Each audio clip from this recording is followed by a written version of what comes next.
trata sobre patología del cerebelo.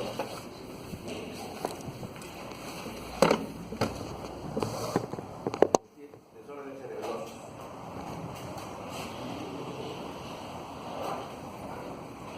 Esta es una imagen en la cual ustedes tienen que ver que la parte que vamos a estudiar hoy día es el cerebelo que corresponde a la fosa posterior, en el cual está el cerebelo en sí y está asociado junto al tronco cerebral.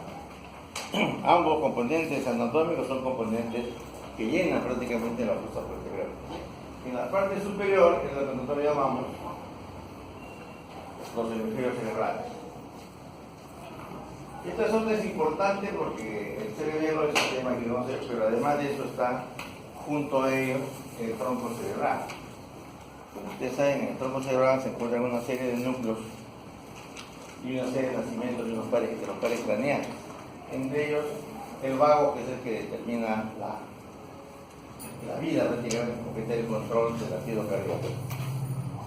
Entonces, básicamente, hacerle a usted recordar que la patología, en este caso, es de la fosa posterior. Este es un reporte sagital en el cual se ve lo mismo. Esta es la zona que nosotros vamos a estudiar. Y arriba está la parte supratentorial, los hemisferios cerebrales, etc. Como ustedes se dan cuenta, cualquier tipo de sufrimiento de la corteza cerebral superior va a determinar sufrimiento también de la fosa posterior. Por eso su daño puede ser muy delicado, muy serio.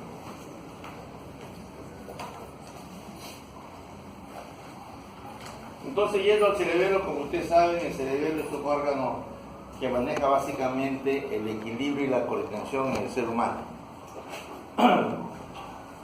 El cerebelo es el órgano neurológico que más tarda en mielinizarse. Por ejemplo, la vía motora, la vía piramidal que se encuentra en los hemisferios cerebrales maneja la parte de la motora voluntaria, y en un año o año y medio el niño puede controlar ya su marcha, pero el equilibrio no. El equilibrio está regido fundamentalmente por el cerebelo. Y demora hasta los 7-8 años en el cual un niño recién a partir de esa edad para arriba ya podemos decir que ha habido una maduración. Entonces la mielinización en el cerebelo demora mucho tiempo, muchos años. Por eso a un niño le hacemos pruebas cerebelosas y es muy posible que no pueda hacerlo. Metrías, dimetrías, lo que sí lo hace un adulto. Entonces el cerebelo es muy importante porque mantiene el equilibrio y la coordinación en el ser humano. Nosotros sin el cerebelo no podríamos correr, caminar, manejar bicicleta, no podríamos ni manejar una computadora, inclusive podríamos estar hasta arrastrándonos por el piso. Entonces el cerebro pues, norma el movimientos adecuados de la parte motora, de la parte voluntaria y de la parte involuntaria. Ahora, la patología en sí, el cerebro se encarga, como ahí dice arriba, tiene la regulación y el control del tono muscular y la coordinación de los movimientos, especialmente los movimientos voluntarios, que requiere, digamos, una cierta habilidad, y lo que va a llevar a que el ser humano maneje la postura al marcha, ¿no? Entonces, su sintomatología es muy diversa. Entre ellos tenemos los síntomas cerebelosos, en el cual está fundamentalmente, lo más importante son las ataxias o incoordinación cerebelosa. Ataxia en griego significa falta de coordinación de los movimientos voluntarios. Entonces, hay muchas causas de ataxia, cerca de 100, 200, 300 causas de ataxia, que conllevan a esta patología cerebelosa. Entonces, la ataxia es, digamos, los signos patológicos más importantes que se manifiestan en lesiones cerebelosas. Otro signo importante son la dismetría. Dismetría consiste en que el movimiento en el cual el paciente no coordina bien sus movimientos. hay una alteración en los movimientos agonistas y antagonistas, y el paciente no puede, digamos, realizar movimientos adecuados. Por ejemplo, nosotros le decimos a los pacientes que hagan esto, y el paciente simplemente se va, no llega a lo que nosotros le estamos indicando. Se llama metría, que puede ser unilateral o bilateral, ¿no? Eso nos habla ya de un sufrimiento del cerebelo, ¿no? Que puede ser transitorio o puede ser definitivo, como después vamos a hablar. Hay un temblor intencional, se acentúa con los movimientos voluntarios debido a que los músculos agonistas y antagonistas se contraen a la vez, o sea, no hay una regulación.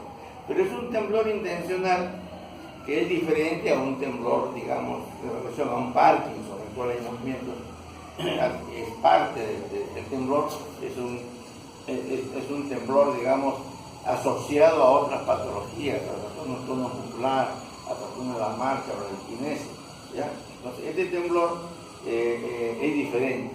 También hay un temblor medicamentoso, hay un temblor por alcoholismo crónico, etc. Hay muchos tipos de temblores, porque como estos son signos semiológicos, tienen muchas causas. Entre ellos, el temblor intencional es el que está relacionado con el cerebelo.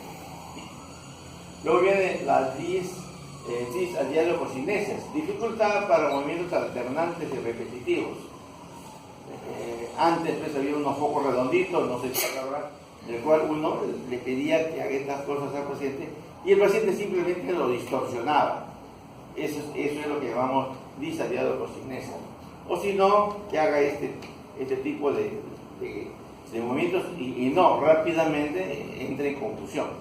Entonces el paciente no puede hacer que saquen esos exámenes clínicos normales. Como esto afecta a muchos músculos, el paciente también puede tener disartria, es decir, dificultad en el habla, falta de coordinación de los músculos de la cuerda vocal. Y ustedes lo han visto pues, infinidad de veces. Un paciente ebrio es un paciente típico de una lesión cerebelosa a nivel de los músculos de los músculos de la cuerda vocal, su voz gangosa, y no solamente por supuesto en que el paciente se haya embriagado, sino hay patologías, por ejemplo en el ELA, de esclerosis múltiple, también puede haber disartria. Una disartria también puede ser pues, por trastorno faríngeo, local, diferente del cerebelo. O sea, cualquier alteración de la articulación del lenguaje se llama disartria, ¿no? Lógicamente es muy diferente a una fascia. En la fascia el ser humano puede hablar bien, pero no lo entiende.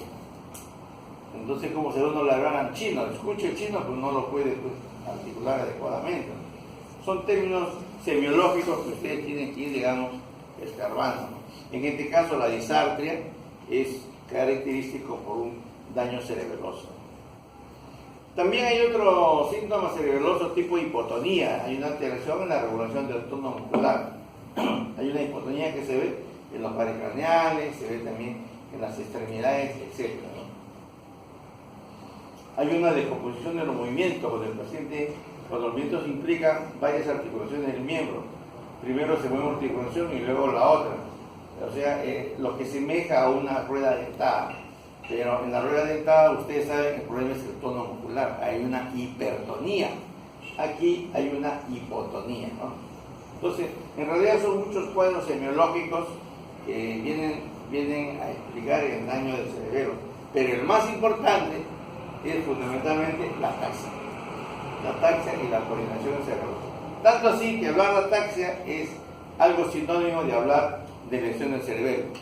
¿Ya? La ataxia. También conlleva esto a trastornos, ya sea de la marcha cerebelosa, que ustedes también lo han visto infinidad de veces. Pacientes que ingieren alcohol en forma aguda, se tiene su borrachera, caminan como un ebrio. Automáticamente aumenta, en forma automática, aumenta la base de sustentación para no caerse. Hay una inestabilidad, irregularidad de los pasos y una desviación lateral, dependiendo de la zona afectada. Entonces, la marcha cerebelosa también es un cuadro semiológico típico de estas lesiones a ese nivel. Y entonces, resumiendo, la ataxia cerebelosa puede ser tan severa que el paciente sea incapaz de mantenerse en pie, sin ayuda. También conlleva esto, de hecho, a un trastorno del equilibrio y al nistagmus, o sea, trastorno de los pares craneales, especialmente el octavo. En resumen, he hecho un resumen ahí, la ataxia proviene del griego sin orden. Hay un deterioro en la coordinación de los movimientos musculares, alteración en la integración de la información que viene de los órganos sensoriales y del encéfalo. No se olviden que el cerebro maneja todo, inclusive el cerebro también va a manejar fundamentalmente parte del equilibrio. Una lesión cerebelosa puede condicionar una ataxia, por ejemplo, una hidrocefalia. Hay un sufrimiento, hay aumento de la hipertensión endocraniana en el paciente, y una hidrocefalia hay un crecimiento de los ventrículos y va afectando a la corteza cerebral, y ese paciente al final le realiza una ataxia, a pesar que su cerebelo está bien. Ya, pero por lesión del encéfalo en sí, el paciente, dentro de toda su sintomatología clínica, hace ataxia, ¿no? Por eso ahí dice, por alteración de la información de los órganos sensoriales y del encéfalo. Se afecta, por supuesto, las extremidades, el habla, los movimientos oculares, que ya lo dije, el mecanismo de tragar los alimentos. Eso también puede ser una causa de muerte. Si el paciente hace una disarquia y no puede pasar un alimento, se puede atorar, se puede morir. Entonces, en ese sentido también hay que tener mucho cuidado. Y este síntoma es característico de muchos procesos, ¿no?, que afectan al sistema nervioso central, fundamentalmente. Hay cerca de 300 causas de patologías que llevan, pues, a la ataxia. Y esto puede ser agudo o crónico, ¿no? Agudo generalmente de ingesta de licor, y aquí crónico por una enfermedad ya asociada, ¿no? Entonces, en resumen, es importante que la ataxia ustedes tienen que determinar su presencia para poder llevar a descubrir una patología cerebelosa.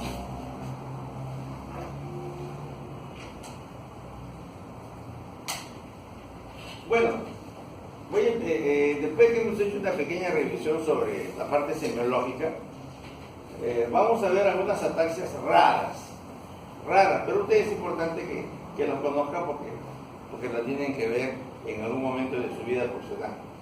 Estas ataxias hereditarias son generalmente congénitas, se producen debido a una alteración del desarrollo del cerebelo y del tronco encefálico, fundamentalmente el cerebelo. Generalmente hay un patrón de herencia habitual, autosómico recesivo, pero también hay las autosómicas dominantes. Esas casi no las vemos, eso más están en otras latitudes. En Cuba, en Europa podemos ver más, digamos, su presencia de malas ataxias dominantes. Estas son recesivas, ¿no? Los cuadros clínicos frecuentemente son ataxia de nuevo, retardo en el desarrollo motor, nistagmus. En algunos pacientes incluso también hay cuadros psiquiátricos asociados tipo oligofrénico. Este tipo de ataxia de Friedreich es la más común que nosotros vemos acá en nuestro país. Hay grandes conglomerados, ya sea en el centro del Perú, en Huancayo, después en Lima, por supuesto, después en Ica también encontramos algunos tipos de familias enteras donde hay este tipo de ataxia, ¿no? La ataxia de Friedreich es la más frecuente de las ataxias hereditarias y una de las más graves. La etiología y patogenia es una herencia de ataxia recesiva. El gen afectado es el X25, se localiza fundamentalmente en el cromosoma 9. El producto de este gen es la frataxina, que es una proteína que abunda en los tejidos afectados por la enfermedad. Sistema nervioso central, corazón y páncreas, fundamentalmente. Esta frataxina es una proteína mitocondrial codificada con un ADN nuclear, y su transcripción defectuosa puede producir disminución importante de esta proteína, afectando los órganos arriba mencionados. En la anatomía patológica de estos tipos de pacientes vemos que hay una atrofia importante de los ganglios raquídeos posteriores, en la columna de Clark, en las células de Purkinje, en los núcleos dentados del cerebelo y neuronas piramidales del córtex motor, o sea, de la vía piramidal. También podemos encontrar desmineralización de cordones posteriores, etc. Pero quizás lo más grave de estos pacientes, por eso es que son enfermedades malignas, que el corazón está afectado, hay una hipertrofia ventricular, fibrosis intersticial con necrosis de fibras. Perdón.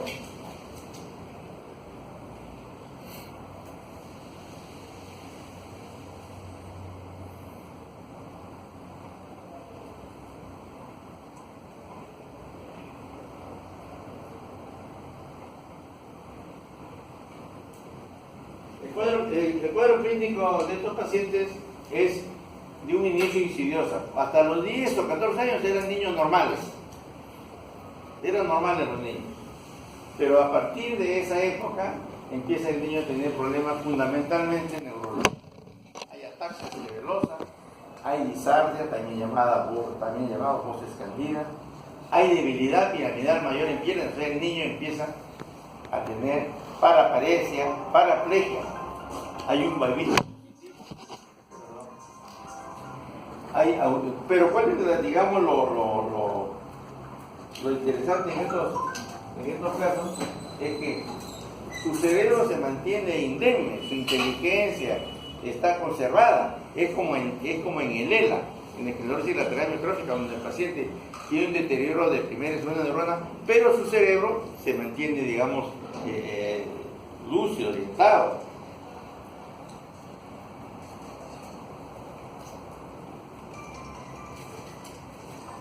Pero el niño, porque es un niño adolescente, rápidamente va a tener que ir, pues, a una silla de ruedas, porque hay un trastorno, un compromiso de la vía piramidal en ambas piernas, y generalmente son simétricas también.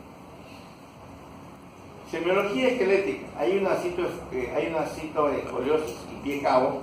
Esto viene de la mano con la debilidad, digamos, con la debilidad piramidal. Y el 85% de estos pacientes lo presentan, ¿no? Y lo más grave, como le dije antes, es la semiología cardíaca. Vamos a encontrar cardiopatías asociadas, cardiomiopatías, miocarditis, fibrosis miocárdica, insuficiencia cardíaca, disnea a los pequeños esfuerzos, taquicardia, etc. De hecho, hay una alteración del electrocardiograma, inversión de las ondas T, hipertrofia ventricular y arritmia. Y esta patología cardíaca es la que lo va a llevar a la muerte en el lapso de unos 10 años. Si otro paciente se aparece en la enfermedad a los 10-15 años, máximo llegan a los 25 años. Mueren por insuficiencia cardíaca. Pueden tener algunas patologías también asociadas al páncreas.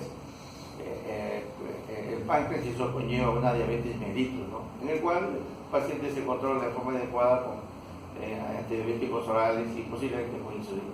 Pero lo más grave es que es la semiología cardíaca y la semiología neurológica que determina estos casos, ¿no? Y son de grupos familiares. O sea, uno pregunta en la familia y se presenta el abuelo, un primo hermano o el hermano. Ha empezado así y termina de esa manera, porque hay un trastorno hereditario. Otro tipo de, digamos, perdón, ratito.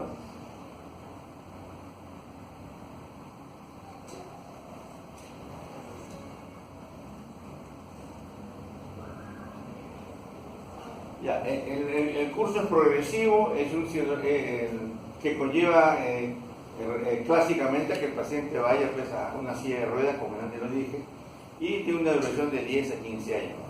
La esperanza de vida depende de la gravedad de la cardiopatía. Tratamiento, básicamente no hay tratamiento. El diagnóstico debe considerarse en todo paciente una ataxia progresiva familiar o esporádica. Los pacientes que tengan esas tres características es muy posible que tenga ese tipo de ataxia. Salvo la hiperglicemia, o sea, lo que mencioné antes, que algunos pacientes hacen diabetes, el resto de los análisis hematológicos, fictocefalorraquídeos, son normales. Por supuesto, el electrocardiograma sí está severamente alterado. ¿Y qué vamos a encontrar en una tomografía y en una resonancia magnética? Una marcada atrofia de la médula espinal y el cerebelo, por supuesto. El estudio de diagnóstico fundamentalmente es el estudio genético.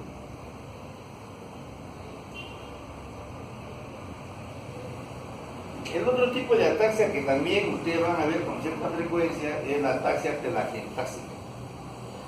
Entonces, una ataxia también hereditaria, recesiva. El gen dominante es el gen ATM que se encuentra en el cromosoma 11, a diferencia del anterior que era el cromosoma 9.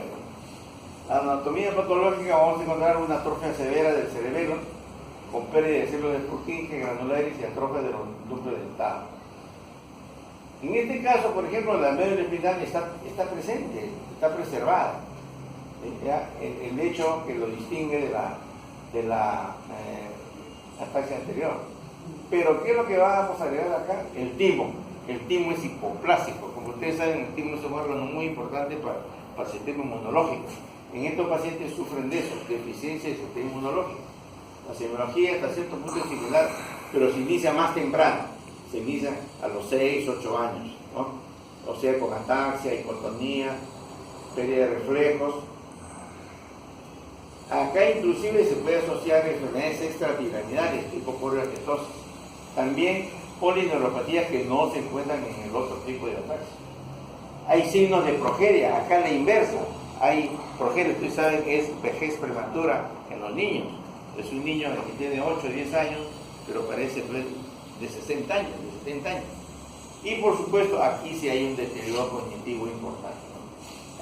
A esa edad de los 6 años aparece también la telangiectásica, que es la que da el nombre a la enfermedad. Es decir, malformaciones a nivel oculocutáneas. Y además, por supuesto, hay una predisposición a las infecciones sinopulmonares. Y un 20%, 30% de ellos rápidamente pueden hacer leucemia linfoma, lo cual es una cosa grave. En los exámenes auxiliares vamos a encontrar, de hecho, elevación de marcadores tumorales, alfa-fetoproteína. Y en la neuroimagen vamos a encontrar atrofia cerebelosa. Ya, al igual que el anterior, el diagnóstico definitivo es estudio genético. Pronóstico evidentemente reservado, ¿no?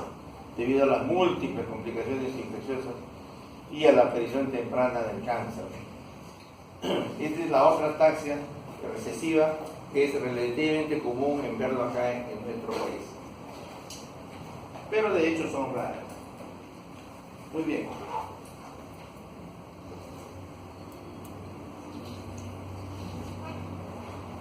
El siguiente tema que vamos a hacer, y es quizás para ustedes lo más importante, son las ataxias sintomáticas.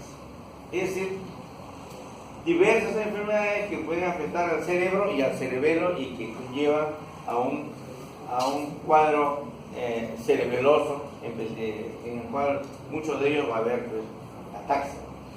Empezamos.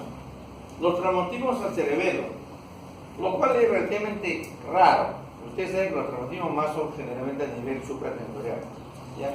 Pero los traumatismos en el cerebelo pueden condicionar la presencia de todo lo que hemos hablado.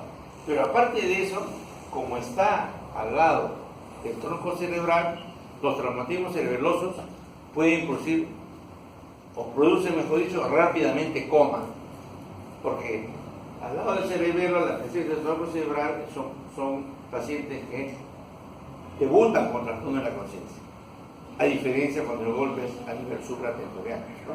Entonces los traumatismos cerebelosos es una de las causas. Segundo, los ACV que pueden ser infartos o hemorragias cerebelosas o hemorragias sucaranoideas o vasculitis cerebral. De hecho también son eventos graves porque pueden producir daño cerebeloso, pero también por adherencia produce también daño del tronco cerebral, y son pacientes que también hacen coma, trastorno de la conciencia severa. Un ACV en tronco cerebral es mucho más grave que un ACV supratentorial, ni hablar. También tenemos ahí las malformaciones arteriovenosas al cerebelo, lo cual conlleva pues, a microhemorragias o hemorragias masivas, ¿ya? Los tumores, los procesos expansivos en cerebelo, que generalmente más se presentan en niños. No nos olvidemos que en los niños es el tercer tipo de cáncer que existe. Después de las leucemias y los linfomas viene el cerebelo. Pero en el adulto es al contrario. En el contrario, el cáncer cerebral está en el 10º lugar, ¿no? Entonces, los meduloblastomas o astrocitomas generalmente en niños pueden producir. Y también no nos olvidemos que la metástasis de cualquier lugar de la economía pueden llegar al cerebelo y producir estos trastornos. En cuanto al nacimiento, a la causa primaria de las metástasis que llegan al cerebelo, tenemos pues, que sea de pulmón, de cervix, que sea de ovario, unas leucemias agudas también pueden producir sangrado y producir daño cerebeloso. Los glioblastomas o craniofaringiomas, eso ya es por compresión. Son supratentoriales pero que van aplastando el cerebro y condicionan daño en el tronco cerebral, daño en fosa posterior. No nos olvidemos que los craniofaringiomas tienen una característica importante, que con una simple radiografía de cráneo podemos detectar las calcificaciones patológicas. Entonces, todas estas patologías tumorales, sea benigno, sea maligno, es malo en el cerebelo, porque no hay donde escapar y porque comprime el tronco cerebral, ¿no? Hay también desórdenes paraneoplásicos, que es la manifestación lejana del cáncer, y estas neoplasias pueden producir sustancias que entran en sangre y atacan la estructura del cerebelo. Fundamentalmente son cáncer de pulmón y cáncer de ovario, no se olviden. Esos son los puntos de partida de estos desórdenes paraneoplásicos. Ustedes saben que los desórdenes paraneoplásicos pueden simular muchas enfermedades. Por ejemplo, un Guillain-Barré puede ser inicio de un desorden paraneoplásico. Una enfermedad hipotiroidea, una diabetes también puede ser. En estos casos hacen, digamos, problemas de ataxia. Algunas infecciones generalmente son, digamos, en niños o adolescentes tenemos la formación de abscesos o bolsas bacterianas de pus. Evidentemente son casos graves, ¿no? También las específicas, los tuberculomas, cerebelosas, y eso lo vemos en niños, en adolescentes, en pacientes adolescentes, los tuberculomas. Y también hay la virosis, especialmente complicación del sarampión, varicela, difteria, herpes 1, herpes 2 también pueden condicionar daño del cerebelo.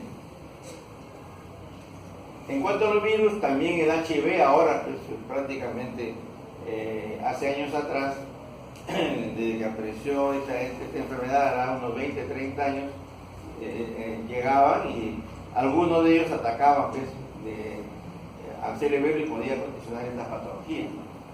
Inclusive pueden desarrollar SIDA, algunos de ellos hacen síndrome atáxico agudo, ¿no? Asociado pues, a un encefalopatía multifocal progresiva, como parte del SIDA, ¿no? Y también a raíz de que baja el estado inmunitario del ser humano en estos pacientes, muchas veces el UES o la sífilis, que hace más de 30 años había desaparecido, muchas veces ha vuelto a presentarse en los seres humanos, especialmente en los pacientes con HIV, ¿ya? Y presentando, por supuesto, lesiones de la corteza cerebral.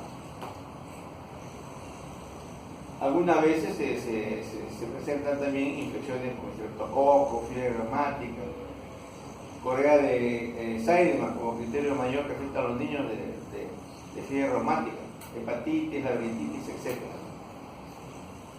La que ustedes van a ver con cierta frecuencia son las neurociticercosis. Como ustedes saben, la neurociticercosis tiene dos formas importantes, ¿no? La quística y la racemosa, ¿no? La quística fundamentalmente va a producir epilepsia sintomática. En el Perú, la epilepsia secundaria o la epilepsia sintomática más común es posterior a una neurociticercosis en el Perú acá. Lo que en otras latitudes no está considerado, pero acá sí. La forma artística es la más común, se desarrolla y se presenta pues, en la corteza cerebral y puede producir epilepsia, ¿ya? Por supuesto hay que hacer una serie de chequeos, Western blot, tomografía, etcétera, etcétera, y se da el problema. La forma racemosa es la más seria, porque ataca al tronco cerebral, pudiendo producir una obstrucción a ese nivel. Y en la forma racemosa es la única forma en la cual la neurocirrosis es solucionada con el apoyo de neurocirugía, porque ahí hay que entrar a operar y sacar el racimo. También vamos a ver la toxoplasmosis, que es una enfermedad parasitaria, pero que generalmente en el 80% de los casos viene asociado a pacientes con HIV. Enfermedad de los gatitos, que a nosotros no nos hace nada nuestros gatitos, pero en ellos sí, rápidamente pueden desarrollar toxoplasma. Enfermedades más raras, tipo de enfermedades de priones, que se asocian a demencia severa, sobre todo no cognitivo, algo semejante pues, a un Alzheimer, pero mucho más veloz. En solamente 2-3 años el paciente, dentro de su cuadro clínico, dentro de su demencia, dentro de su daño trófico, se agrega ataxia cerebelosa. Otra patología también diversa es la hidrocefalia. Como ustedes saben, en la hidrocefalia hay una obstrucción del sistema de líquido cefalorraquídeo y empieza a haber un aumento de los ventrículos, ¿no? Y esto lleva, lo que dije antes, a un sufrimiento de la corteza, pero posteriormente el paciente puede presentar ataxia por daño del cerebro. También las hemorragias subaracnoideas, también la meningitis pueden condicionar ciertos tipos de patología. Hay enfermedades raras, tipo enfermedad de Niemann-Pick, la esclerosis en placa o esclerosis múltiple, afectan al cerebro. Puede ser, pero generalmente en un segundo o tercer estadio. De inicio, generalmente la esclerosis múltiple ataca a la sustancia blanca de la corteza cerebral, ¿ya? Y eso se determina con estudios de resonancia magnética. Son episódicas, ustedes saben, y se va a presentar. Cuando se presenta en el cerebelo, ya es en el último estadio. El ELA son, como le dije yo antes, de esclerosis lateral amiotrófica, es una enfermedad que ataca a la primera y segunda neurona. Y ahí vamos a encontrar ataxia, debilidad, disarquia, disfagia, pero sus facultades intelectuales están conservadas, al igual que en el ataxia de Friedreich. También están conservados los órganos de los sentidos y el control de los esfínteres. Hay otras enfermedades más raras, como por ejemplo la corea de Huntington, en el cual el gen afectado es el 4, donde hay movimientos involuntarios y también cuadros de demencia. Algunas enfermedades congénitas, la enfermedad de Dandy, que es una anomalía de un poco de desarrollo del cerebelo. Malformaciones de Arnold-Chiari también vemos. Y quizás estas, las tóxicas, son las ataxias que ustedes más van a ver con más frecuencia, especialmente la fenitoína. Como ustedes saben, la fenitoína es un anticonvulsivante de primera línea, es muy buena droga, pero que desgraciadamente el 5 a 10% puede hacer que el paciente ataxia por intoxicación medicamentosa, ¿no? En solamente poco tiempo, una semana. Eso conlleva que automáticamente tengamos que cambiar el medicamento, ya sea por valproato, por carbamazepina, etc. Entonces, no se olviden, la fenitoína es una de las causas, digamos, relativamente común. En nosotros que utilizamos bastante fenitoína. Pero lo más común es el alcohol. ¿Quién no ha visto un paciente ebrio? Todo el mundo ha visto. Desgraciadamente porque el alcoholismo agudo o esta patología da una ataxia, pero que es transitoria, porque el otro día el paciente a veces ni se acuerda de lo que ha hecho, ¿ya? Pero en el alcoholismo agudo vamos a encontrar ataxia sintomática. Ahora, si el paciente es un alcohólico crónico, hay una degeneración cerebelosa asociada, y ese paciente siempre va a tener síndrome cerebeloso. También hay otras intoxicaciones por metales pesados, litio, talio, se asocian, además de su cuadro de ataxia, se asocian con neuropatía periférica, plomo, magnesio. Estos metales pesados a veces están digamos, conllevados con intentos de envenenamiento, intento de suicidio no tanto, sino envenenamiento crónico, ¿no? Se dice que el gran Napoleón también murió, se ha descubierto después de años, de décadas, que murió intoxicado por estos metales pesados. Agentes de quimioterapia, el Targa. Hasta antes que aparezca el Targa, el paciente no llegaba, moría antes, por sufrimiento de la corteza cerebral, ya sea generalmente por las enfermedades oportunistas, ¿no? Pero conforme pasaron los años y apareció el Targa, los pacientes pueden hacer un daño cerebeloso que no sabemos si es por la misma evolución del SIDA o es por el targa, ¿no? Entonces, también hay que tener en cuenta que porque se emplean drogas, pues hasta 9, 8, 10 drogas para controlar el HIV, ¿no? Y con el tiempo ha hecho daño periférico y daño cerebeloso, que antes no se veía.